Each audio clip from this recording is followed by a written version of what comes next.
नमस्कार friends, Saroj voice में आपका स्वागत है। आज का कहानी का शीर्षक है राजा और उसकी 3 बेटियों की कहानी।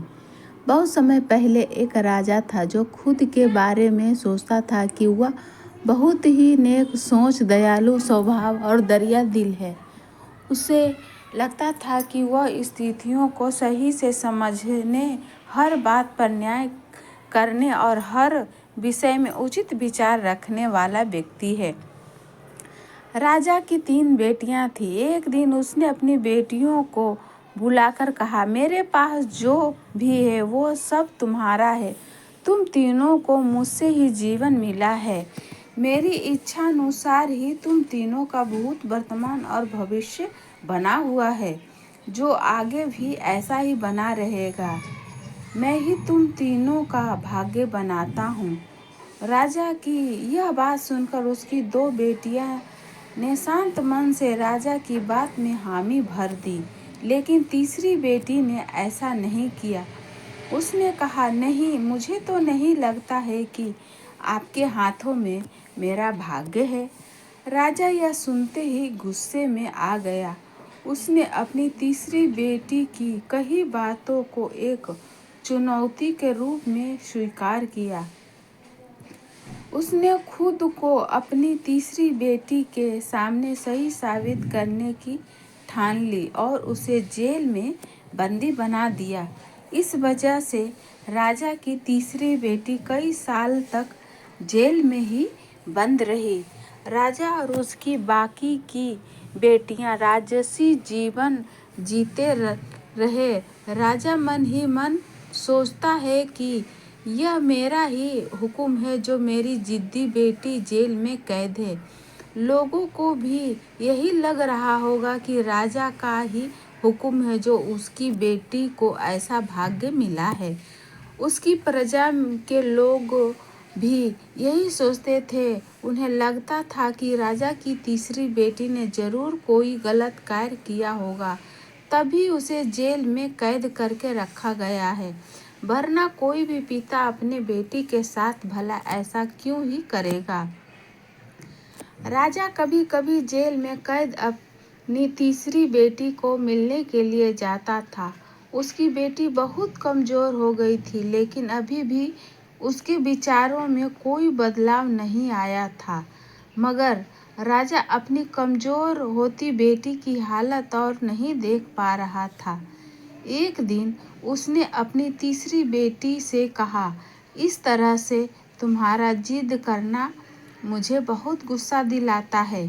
अगर तुम इसी तरह मेरी आंखों के सामने रही तो गुस्से में मैं न क्या कर बैठूंगा।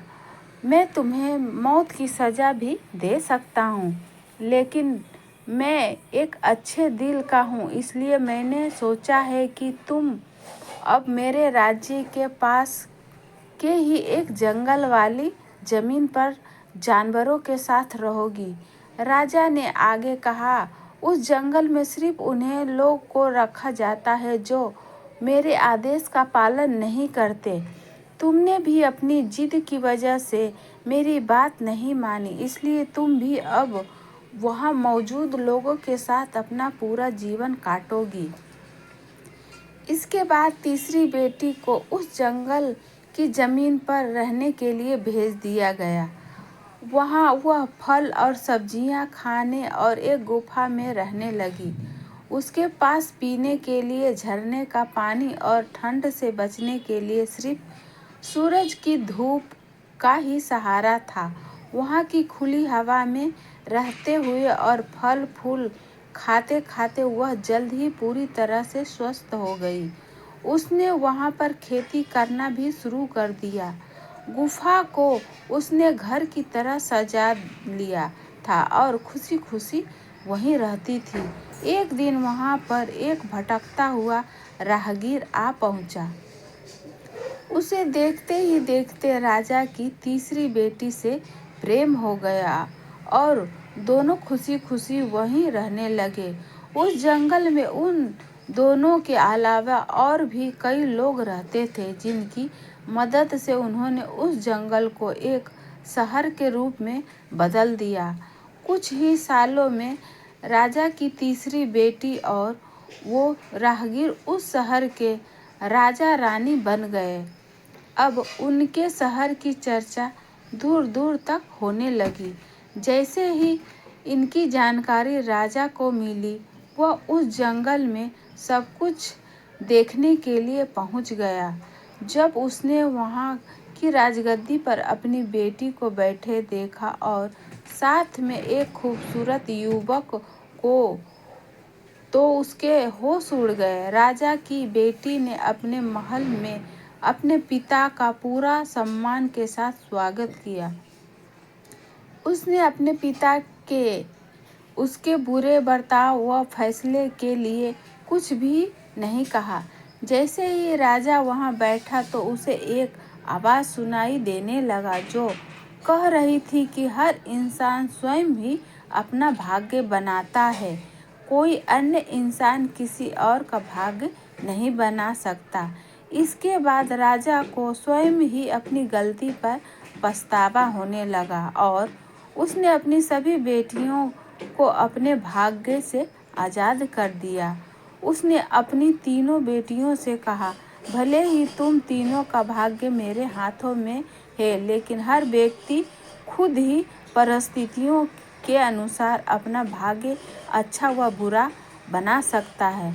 तो अगर कोई भी व्यक्ति किसी का भाग्य बना या बिगाड़ नहीं सकता, हमारा भाग्य स्वयं हमारे हाथों में ही होता है, जिसे हम अपनी सूझबूझ से बुरी परिस्थितियों में भी अच्छा बना सकते हैं। तो फ्रेंड्स, ऐसी कहानी सुनने के लिए इस चैनल से बने रहें। इस वीडियो को लाइक करें, शेयर करें। अगर आप इस चैनल पर नए हैं तो चैनल को सब्सक्राइब करें।